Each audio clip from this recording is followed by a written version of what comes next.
Tu veux savoir où les Français investissent le plus leur argent en bourse? Voici le top 5 des ETF les plus populaires et pourquoi ils cartonnent. Donc on est parti sur mon écran. Alors pour ça, je me suis muni de ce site-là qui est JustETF. C'est un site gratuit qui permet de voir à la fois les ETF les plus populaires, mais surtout de pouvoir catégoriser les ETF les plus intéressants sur un même indice boursier. Donc je vais te faciliter le travail en te partageant les meilleurs de chaque catégorie et en sachant que je vais te mettre à chaque fois l'ETF qui est éligible au PEA et l'ETF qui est éligible au compte titre en fonction de l'enveloppe que tu souhaites utiliser pour investir. Donc on commence en premier lieu par un ETF français qui est un indice qui est sur le CAC 40, donc les 40 plus grosses entreprises françaises. Il faut savoir que des ETF CAC 40, il y en a énormément, mais là j'ai pris selon moi vraiment le plus pertinent.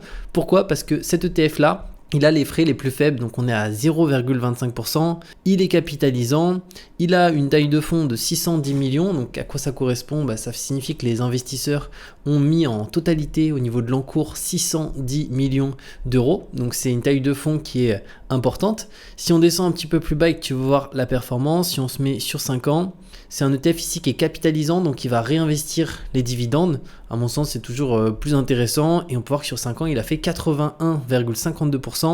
Depuis le début de l'année, il est à 7,81 et si on se met sur le maximum, tu peux voir qu'il a été lancé en 2018, il est à 90%, donc il est à plus de 10% par an, donc il a fait une très très belle performance et tu peux voir qu'on est sur une belle tendance haussière, en sachant que cet ETF là, important, si tu veux investir dessus via ton PEA, que ce soit via Boursobank, Fortuneo, Trade Republic ou autre, le ticker c'est celui-ci, donc c'est CACC. Et par contre, si jamais tu veux investir dessus via un compte titre, c'est aussi possible parce qu'il est disponible via compte titre. Et dans ce cas-là, le ticker, je l'ai mis tout en haut ici, c'est VOOP. Donc tu vas le retrouver sur tous les comptes titres avec ce ticker directement. Et voilà, ça c'est le premier des ETF. Et je t'ai fait vraiment une liste. Tu vas voir, il y en a au total pas 5, je crois que je t'en ai rajouté un 6e aussi qui peut être vraiment très pertinent. On part ensuite sur un autre ETF, là sur le S&P 500, donc on est beaucoup en tant que Français à investir sur le marché américain parce qu'il y a une grosse partie de la performance qui se fait de l'autre côté. Et donc le concernant ici, ça c'est celui qui est éligible exclusivement au compte titre, donc c'est un ETF de chez iShares, de chez BlackRock. Alors là les frais c'est rien du tout, c'est 0,07%.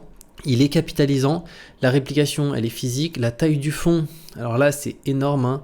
On parle ici de 105 milliards, donc c'est stratosphérique. Au niveau des positions, c'est un ETF S&P 500, alors tu peux voir qu'il y a 505 positions, parce qu'il y en a qui sortent, il y en a qui rentrent, mais concrètement c'est le S&P 500.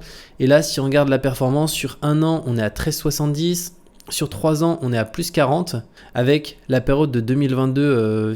Comme moi, tu investissais en bourse, où on a eu une période un peu creuse où ça baissait, ça montait. On a fait un petit range pendant longtemps, donc il ne s'est pas passé grand-chose.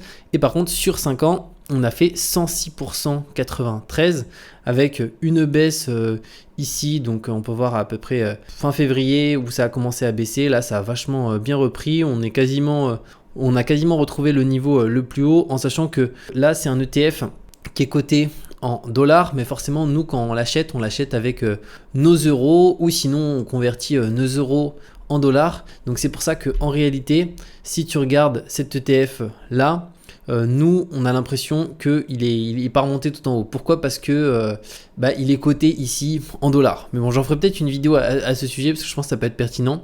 Mais en tout cas voilà, la performance elle est vraiment excellente, 106% en 5 ans, c'est top.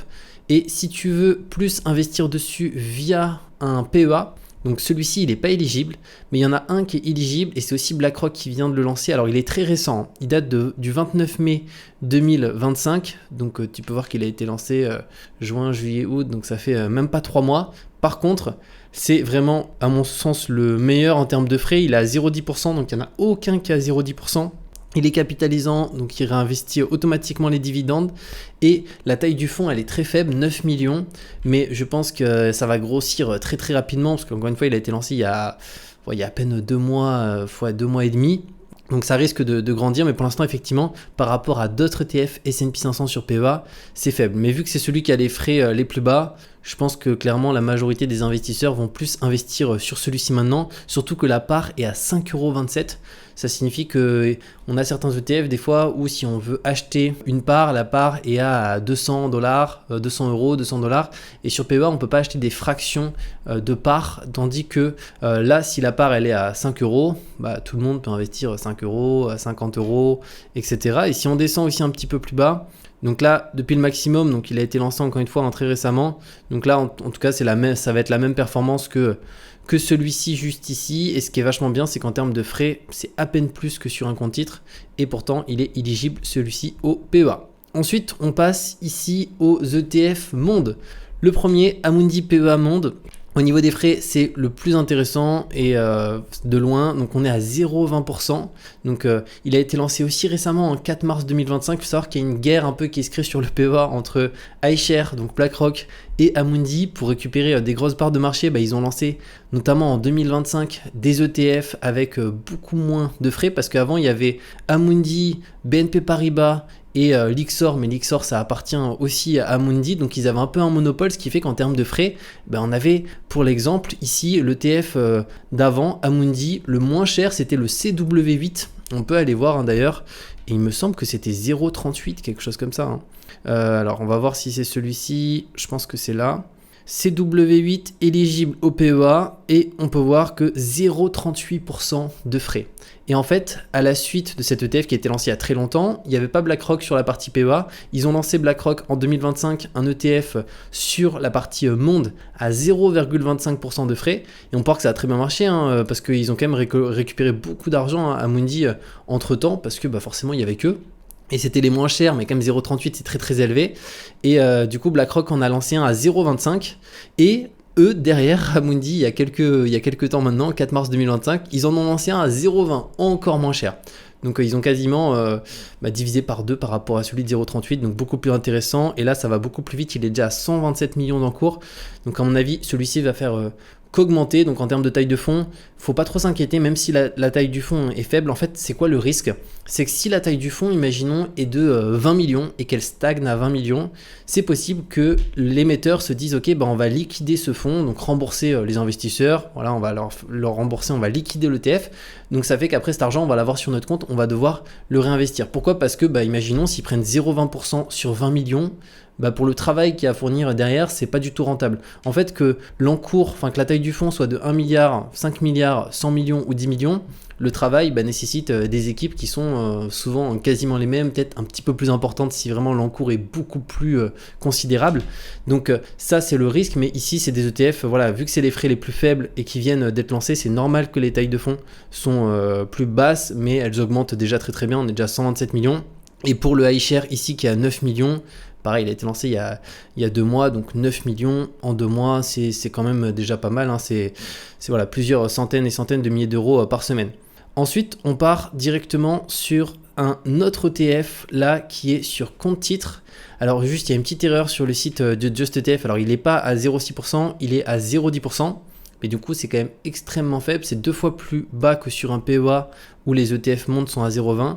C'est un ETF de chez UBS. Donc le ticker, c'est UETW. La taille du fonds, donc c'est 2,9 milliards. Il a été lancé en 2019. Donc les positions, là, on est à 1321. Si on regarde aussi la performance, on va pouvoir se mettre sur 1 an, on est à plus 14.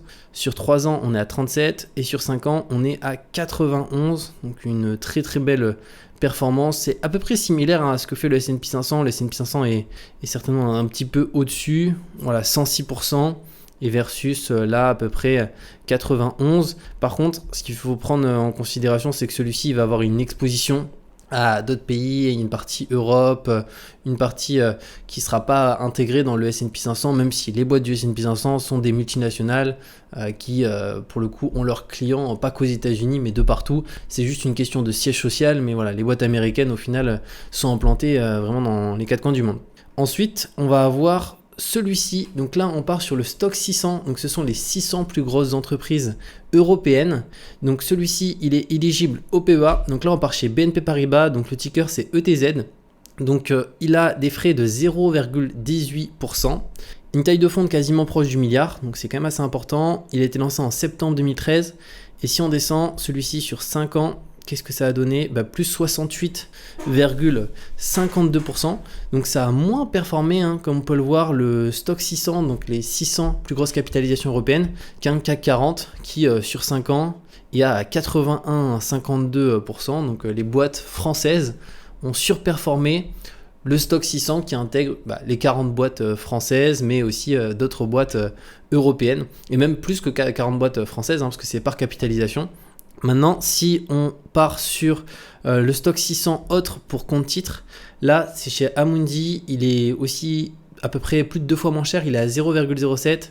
Lui il est capitalisant, donc de toute façon ils sont tous capitalisants, tous les ETF que j'ai pris ici. Pourquoi? Parce que si c'est sur compte titre, ça permet d'avoir zéro fiscalité tant qu'on n'a pas vendu pour encaisser des plus-values.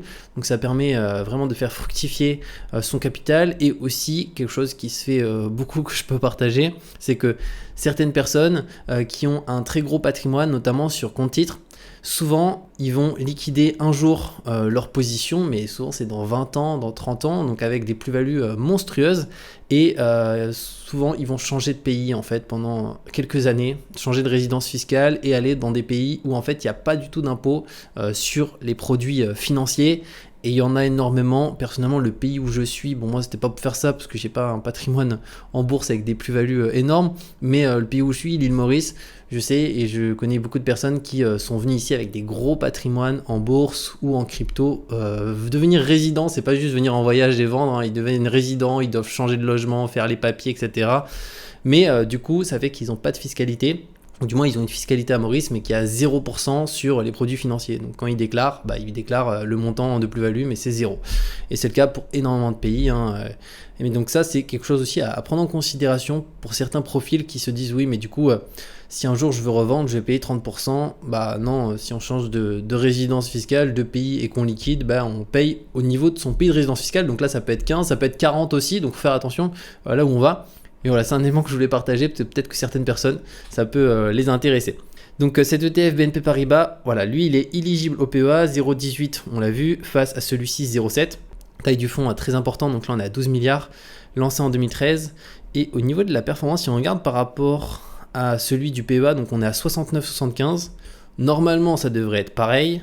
Voilà, 68,52. Pourquoi c'est un petit peu plus bas? À mon sens, c'est principalement dû aux frais.